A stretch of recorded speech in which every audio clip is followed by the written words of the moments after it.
I thought it was a city on a hill. There was a reference in the book of Matthew where Christ says, "Ye are the light of the world. A city set on a hill cannot be hid." And he makes reference, he's talking to the apostles, and he said, "You're a city on a hill cannot be hid." Where is this city? Is there such a thing as a city on a hill? I mean, is it just a mythical thing that Christ makes reference to? Is there actually a place that we could identify as the city on a hill? Now, naturally, you see I've got a highlighted map of the United States of America. A lot of you know the word America comes from the Old Teutonic, meaning the government of God. But we're going to use as a reference this morning to start off with. My little doodad here going. This reference here in the book of Hebrews. By faith, Abraham, when called to go to a place he would later receive as his inheritance, obeyed and went, even though he did not know where he was going. By faith, he made his home in the promised land like a stranger in a foreign country. I don't know if I have all that up there or not. He lived in tents as did Isaac and Jacob, who were heirs with him of the same promise, for he was looking forward to the city with foundations, whose architect and builder was God. Now, I know that most churches will take this and spiritualize this as though Abraham was looking for this mythical city of righteousness and so on. But the word "looked for" doesn't mean that Abraham was literally walking across the desert and every time he come to a hill he looked out, "Oh, I'm looking for the city." No, not there. And he walked around some more. A few days later, "Oh, I'm still looking for the city." "What are you doing, Abraham?" I'm looking for the city that I'm supposed to get." Well, was Abraham really, was he actually walking around the desert looking for a city? Really? The word "look for" in the Hebrew means really waiting for expectation of the fulfillment of a promise. Abraham, I don't believe Abraham was literally walking around trying to find a city somewhere. But he knew he had to be faithful because he was part of a covenant. And the fulfillment of that covenant would be this city. This city whose builder and maker is God, who was the architect. This city was going to be a fulfillment of this covenant. So he wasn't necessarily, I don't believe anyway, I wasn't there. Abraham did not talk to me about this, so I don't know. I'm just looking at this. But I don't believe Abraham was just simply walking around trying to find some city somewhere. He was moving about in faithfulness, knowing that his faithfulness would eventually bring about, into this covenant that God made with him, would eventually bring about the recognition, the establishment of this city on a hill. Now,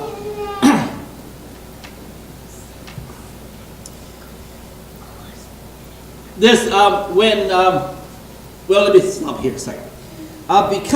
Because of America's unique position, the accomplishments and the character, it has more than once and more than one occasion been called a shining city on a hill. You all, I'm sure, are aware of that.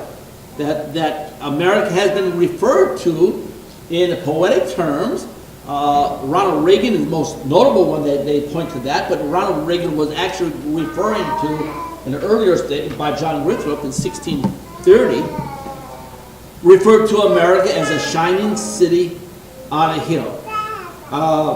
America not only offered an abundance of national resources, but it offers an abundance, an opportunity that no other nation in the world has. I read a book the other day, and this book was kind of being somewhat critical of the founding fathers. And they made the statement that says, "America, a land of liberty? Really? There's hardly a place in the world that has less liberty than America." And I thought to myself, really? Has this person traveled anywhere? Has he been anywhere? The establishment of liberty in this country is something that we're not recognized even today. in any place in the world. We think of, even in Canada, we think of being a nation of equal liberty, but Canada doesn't have the liberties that you and I have in this country. And though we're close to it. And especially in the area of free speech. And that's where we really look at liberty and the concept of free speech. Not whether you can go out and pick out what kind of toothpaste you want to buy or deodorant you want to buy, but in your ability to speak your conscience. Ever since the first Europeans set foot on this land, America has been what Psalms 48:2 says, the joy of the whole earth. America, ever since 1620 and in 1607 with Jamestown, America has been the joy of the whole earth. And there was even a song written sung by Neil Diamond, a Jewish socialist, and the song is horrible because it glamorizes massive immigration. But it does point out an actual fact. He said they're coming to America. They're not coming to Indonesia. They're not coming to Bangladesh. They're not coming to Kenya. They're not flooding to China. They're not flooding the Philippines. They're not flooding to South America. They're not flooding to Colombia. They're not flooding to Mexico. They're not flooding to any country but America. And of course, the argument could be made, I suppose, with our sister white nations of Europe. All these non-white elements of the world clamor and desperately want to get into a white nation, and preferably America, the joy of the whole earth. From a couple of tiny colonies along the rocky coast of the Atlantic Ocean, America grew in strength. And within 175 years, we're talking about this today because this is Declaration, tomorrow's 4th of July. American independence. And within 175 years, from 1620, within 175 years, America subdued a continent. Now, can you imagine that? Within 175 years, 1620, America subdued, our people subdued the whole continent. When we look at this city on a hill, Psalms 44:3 says, I already passed that verse. 44:3. We've heard with our ears, O God, our fathers have told us what work you did in their days, in the times of old. How you drove out the heathens with your hand and planted them. How you did afflict the people and cast them out. For they got not the land in possession by their own sword, neither did they by their own arm save them, but thy right hand and thine arm and the light of thy countenance, because you had forever, or you favored unto them. Thou art my king, O God, command deliverance for Jacob. Now this is important here. He says, it isn't by the might that we possessed, but God's hand was upon his people. And because his hand was upon people, what did he do? He drove out the inhabitants of the land. Now we're supposed to feel guilty about that today. We're told to feel wrong and guilty, and how we mistreated the Native Americans and so forth. But we're being told here in prophetic terms here, not only what happened then, but here we literally saw again the fulfillment where God drove out the inhabitants of the land for his people. This verse, like the Bible in general, shows us two things. It shows us historical events, but also shows us a divine principle. Certainly God drove out the heathen of Israel when they moved into Canaan. That's the historical event. But the principle is that when Israel is faithful to God, he will always drive out the heathen. He will always show his favor to his people. This is what happened in America. We witnesses, we didn't witnesses ourselves, we saw it happen here in our own country. where the heathen was driven out. As the people moved across the prairies and the woodlands of America, we didn't steal the land from the Indians. God gave it to us. He drove out the heathen from before us. Before our people, our ancestors, moved into Canaan, God spoke to Moses. Every place wherein the sole of your feet shall tread shall be yours. And I think I've got maybe on the screen.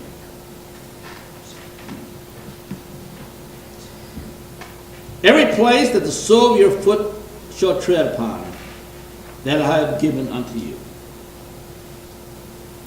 There shall not any man be able to stand against you. Only be thou strong and very courageous. This is my commandment. Be strong and of good courage. Be not afraid or dismayed, for the Lord is with you. Every place where the sole of your foot shall stand. You know, that's why we have commented in the past and pointed out. This is why non-whites, I call them the Untermenschens. Some of you know what that means. Some of you may not. I'll explain later. The Untermenschens. This is why the Untermenschens, the lower people, whenever they are confronted with us, what happens? They always lose, don't they? And this is why they don't want you to have pride in your history. Because our history, the history of our people, is a history of conquest. Wherever the sole of our foot, we place the sole of our foot, we conquer that land. Every place. And so the history of your people is a history of conquest. The history of the Untermenschens is a history of submission. And that's why they don't want to be proud of your history. It isn't just because it isn't just like, oh, we don't want to be proud. There's a really tactical, very solid, militaristic reason. Because the moment you become proud of your history, you become a conqueror. The moment you have pride in your people, in your history, in your heritage, your culture, the minute you have pride in those things, I'm not talking about a boastful pride, okay, but a divine pride. Because we can be, some people say, well, you're boastful, you're arrogant, you're boastful that you're what? No, I'm boastful that God keeps his covenant.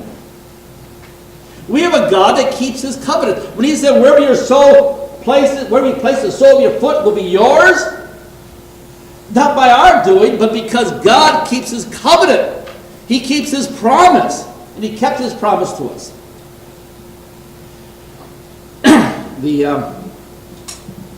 This covenant of conquest allowed ancient Israel to subdue Canaan in the old days, and the same covenant of conquest which allowed modern Israel, our people, to subdue America from the Atlantic to the Pacific. After the states east of the Mississippi were subdued, first wagon train carried settlers into the West. And it was organized in Independence, Missouri in 1836. At that time, a wagon train a trail had been cleared to Fort Hall in Idaho. The wagon train weren't just got the wagon trains together and said, okay, let's see where we're going to go. They built a trail for the wagon trains to go. They had intention. They knew what they were doing. The wagon trails were cleared further and further west, eventually reaching all the way into the Willamette Valley in Oregon. This became known as the Oregon Trail. And then each year, improvements to the trail, to the road were done. Of course, now we'll probably have the interstate. But every year the trail was improved. In less than 75 years from that time, from the time that Lewis and Clark went west, less than 75 years, and first explored that area, within 75 years, from 1804 to 1806 in that area, our people fulfilled the biblical law of dominion. We fulfilled that law of dominion. We dominated, we subdued, and we conquered the entire West. Not only the east from the Mississippi, but also to the west, to the Pacific. It was firm in the hands of our people. If we look at the concept of America being a city on a hill, I want you to consider a couple things.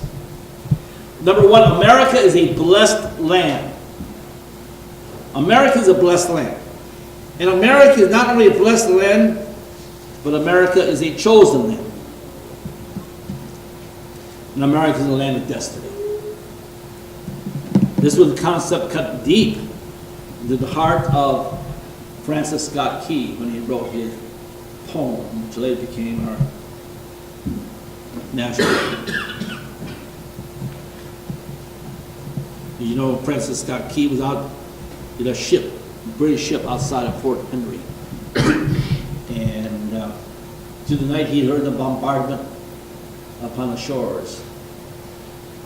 Fort Henry was an important post.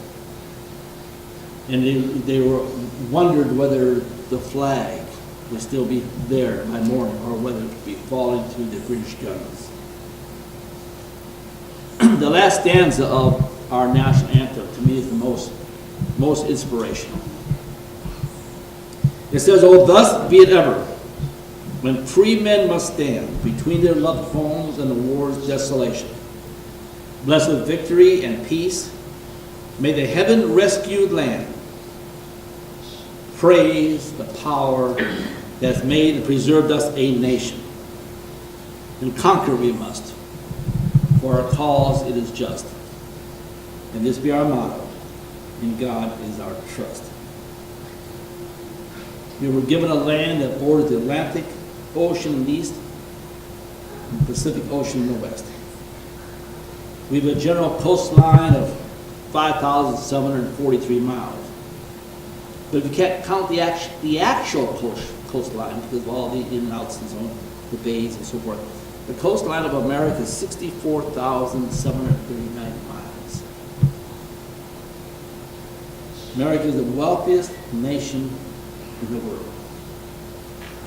Not because of anything that we did, because God bestows His blessings upon us. America excels all other countries in mineral wealth, agricultural wealth, and scientific wealth. America has an abundance of natural resources coming out of her mountains, streams, deserts, prairies, forests. In our western states, we have a land that produces thousands tons of crops every year. The western states, which for thousands of generations stood idle, producing nothing but stubble grass and horny toads and cactus. A land that many of the early men of this country thought was a wasted land, not worth even pursuing to subdue. It would be a waste of time, for the land was worthless. And within 50 years after conquering that land, our people were producing thousands of tons of potatoes and corn and wheat. Coming from our ground, from deep wells, pulling water out of the, by the millions of gallons of water from the ground, spread across the land. This land that was a desert and was worthless, with nothing but a horny toad run across barren land, suddenly became rich. Churches looked for Israel and thought about, oh, it's blossoming like a rose. And yet we look upon our states, our western states, and we see this vast land that for centuries had produced nothing. And within a few generations, your people were producing thousands and thousands of tons of crops to put on their dinner table.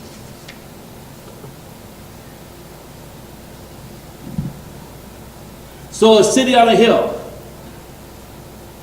1630, Puritan leader John Winthrop came here with 700 Puritans, traveling to America. I believe there were 11 ships that came on. He preached the sermon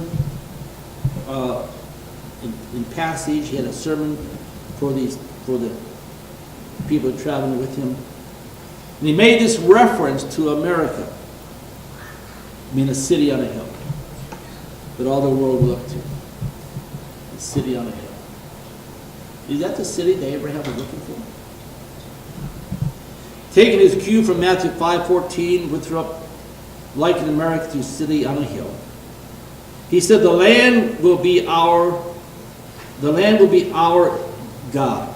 The Lord will be our God and delight to dwell among us as his own people.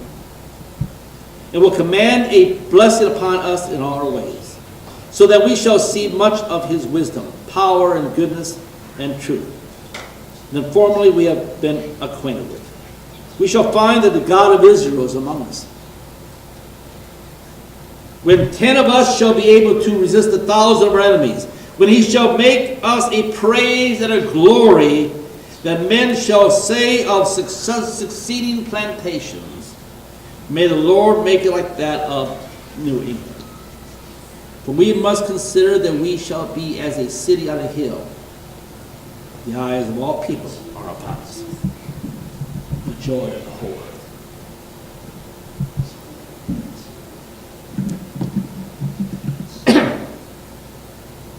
It appears that Withrop was aware of that passage that Christ taught. Obviously, a preacher he was.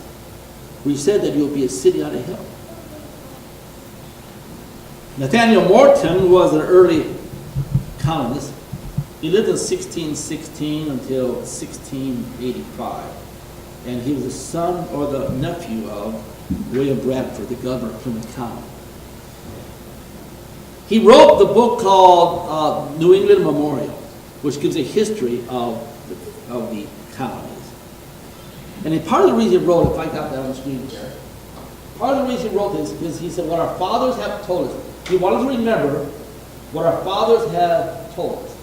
We may not hide from our children, showing to the generations to come the praises of the Lord. You know, that we may not hide from our children. And yet we see generations today who are hiding this wonderful, in a sense, hiding this wonderful blessings that God has given our people. There's been this effort from early on to discredit our founding fathers in an effort to disconnect us.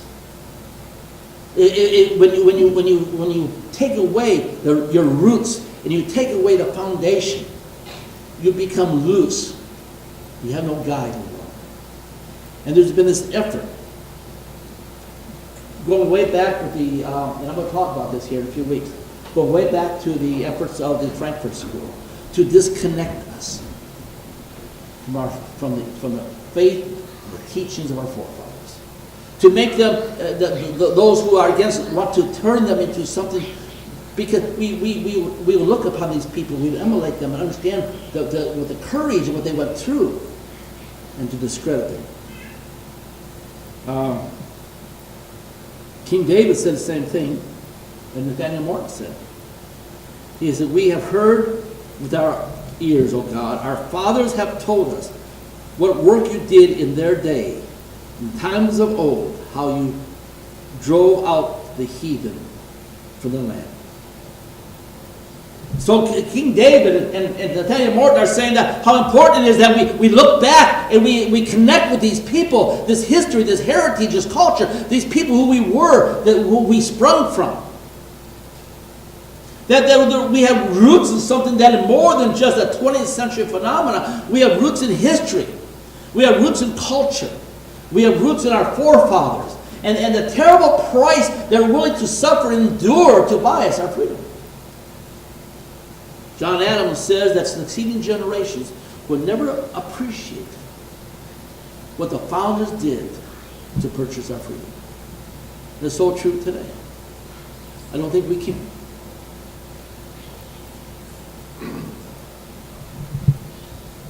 And so Morton said, we're not going to hide this from our children. We're going to show to succeeding generations the praises of the Lord.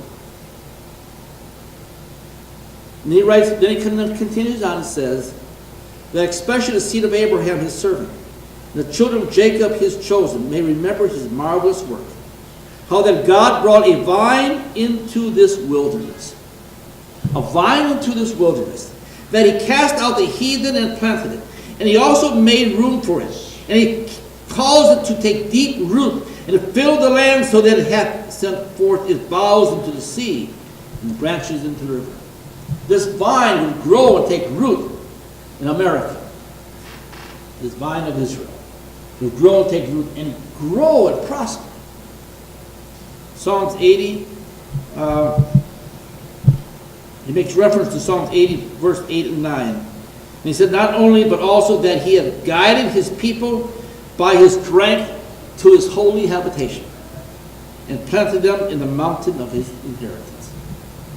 That's what our founders looked. They looked upon this land, not just a colony. This was his holy habitation. This was the mountain of his inheritance.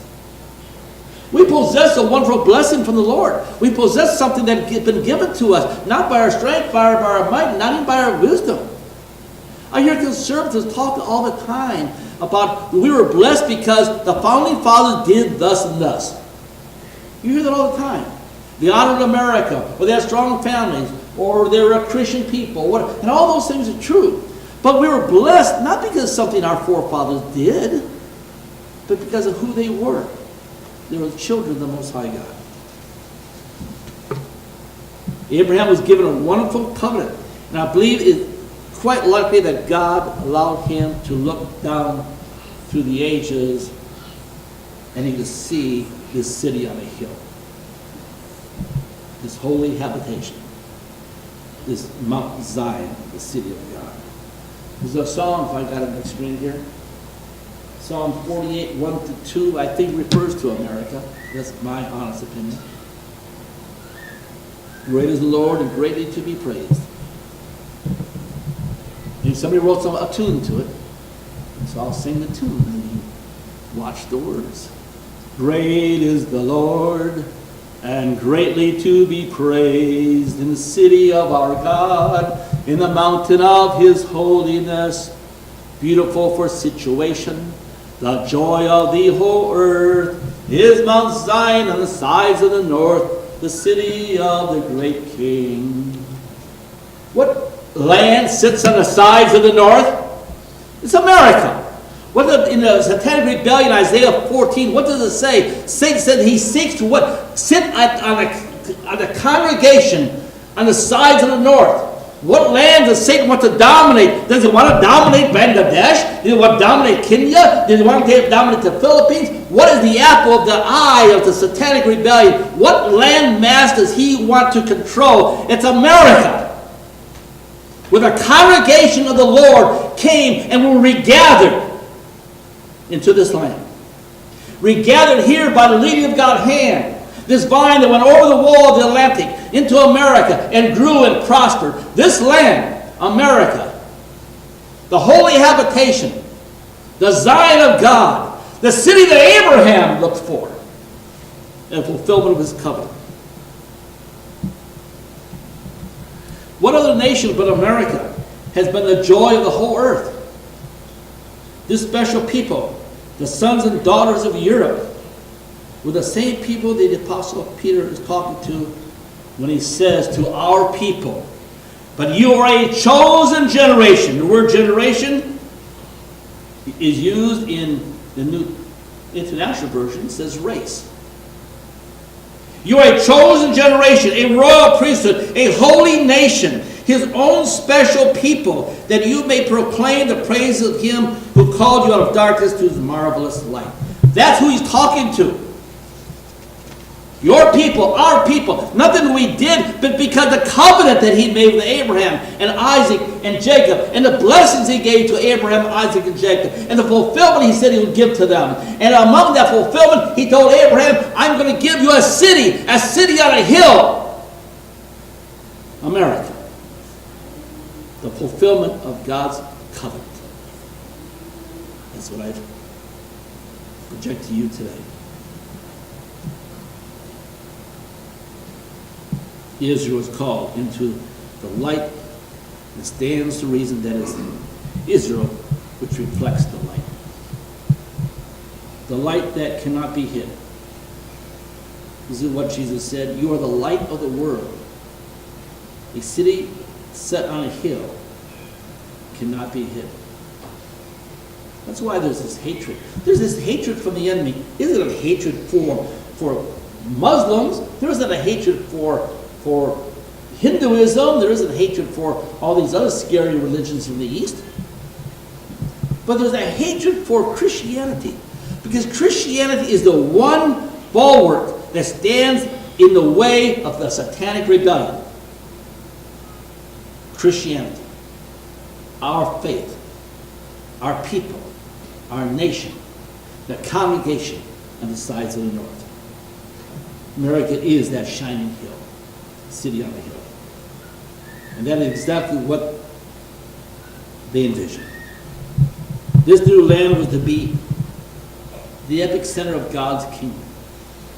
Here in this wilderness, God will bring a people, his people, and he will build this kingdom in anticipation of the day when Christ himself would descend from the heavens and take control and reigns of the government.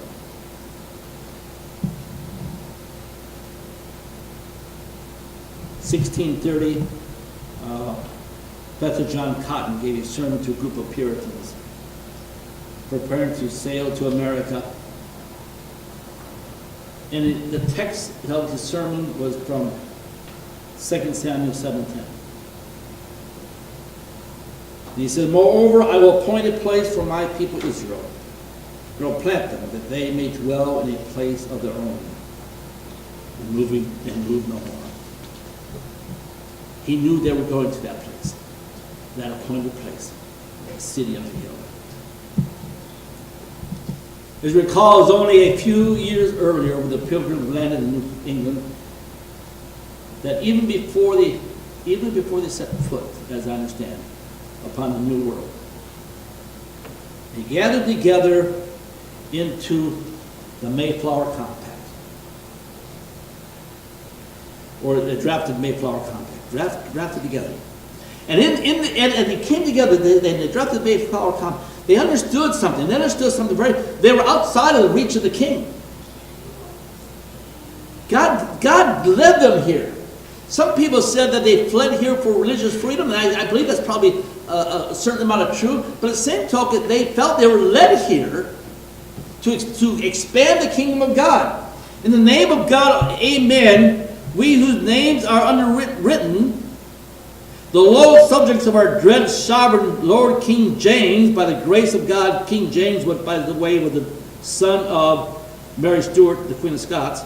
By the grace of God of Great Britain, France, and Ireland, King, defender of the faith, having undertaken for the glory of God in the advancement of the Christian faith and honor of our king and country. In other words, they understood, they're escaping religious persecution maybe and all that sort of thing, but why were they here? What was the purpose? What was behind it all? That God brought them here for a reason, and that reason was to expand the Christian faith, to no doubt establish that city on a hill. They may not use those words, but in their gut, in their heart, they knew that's what it was all about. They were coming here to this land, this holy habitation of God.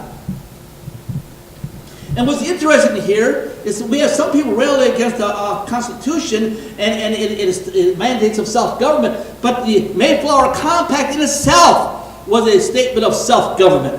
Because we whose names are underwritten, they compacted together to, as they said, for the purpose of establishing the government and expanding the government of God. Having undertaken for the glory of God in advancement of the Christian faith and honor of our king and country, a voyage to plant the first colony in the northern parts of Virginia, that's what they called it then, do by these presents, solemnly and mutually, in the presence of God. Who did this? The people, whose name are underwritten, the consent of the governed, and one another covenant and combine ourselves together unto a body politic, for our better ordering and preservation and furtherance of the ends aforesaid. And by virtue here to enact, for the purpose to enact, to constitute, to frame such equal laws, ordain acts, constitutions, and offices from time to time as shall be thought most needful. John O'Sullivan, I'm going to close very quickly. John O'Sullivan was a very popular editorialist in the 19th century. Here's what he wrote in 1838. The far-reaching, the boundless future will be the era of America's greatness in a magnificent domain of law and time, of space and time. The nation of many nations is destined to be manifest to mankind the obedience to the divine principle to establish on earth. Here's where I write. The noblest temple ever dedicated to the worship of the Most High. That's how they envisioned America. This was the first time the word destiny and manifest was used in conjunction. And later on he wrote the phrase, the right of our manifest destiny. America just didn't happen. It wasn't just a draw the cards. It wasn't just the pilgrim landed in a good spot on the earth. They weren't just lucky. They just didn't throw the dice and toss up the cards and luck out. That's what we're being told today. That it just kind of came together. But there was the all-powerful hand of destiny that had guided our people from the very time when Abraham looked up there and saw the stars in heaven. And God told him, so shall your seed be.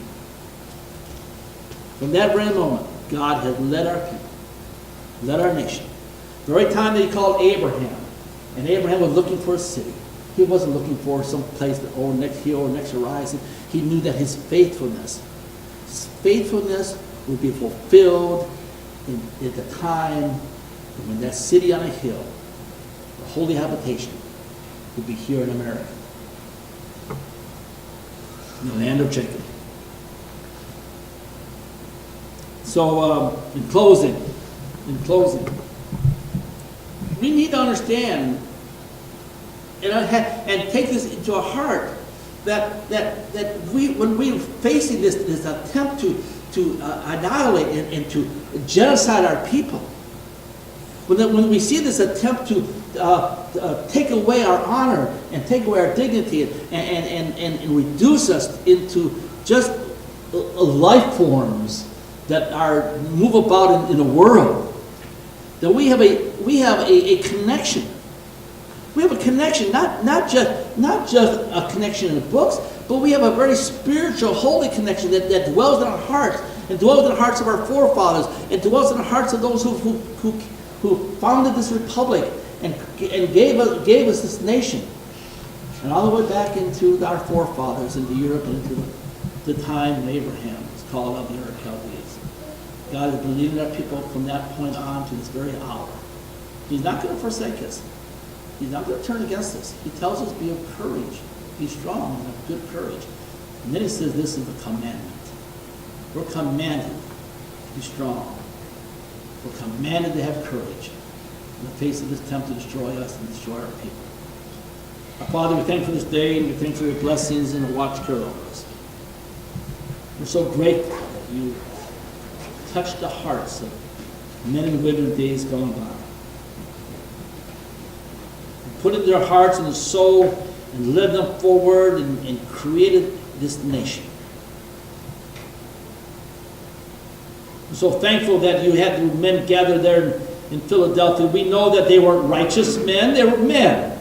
And we know we can find flaws and errors in all mankind. So we're not looking to them like with sainthood, we're looking at them with appreciation. They're willing to submit themselves to all powerful and guiding hand of the Almighty. And to this very hour, to this very day now, we commit ourselves once again to love our God and to love our people. And to establish once again in our hearts, in our homes, in our families, that we will not withdraw. We will not forsake. We're thankful for your blessings upon us. And may we always be faithful. In your name we ask it.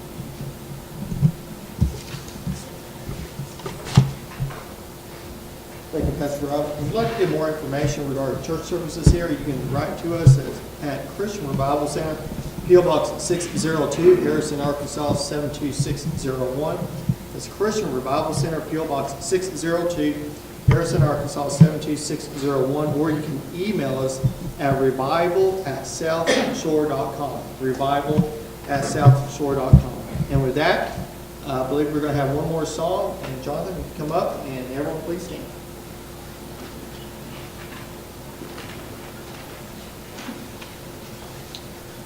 All right, everyone be standing and turn to hymn number 39 for the closing hymn today. And we're going to do this one a cappella.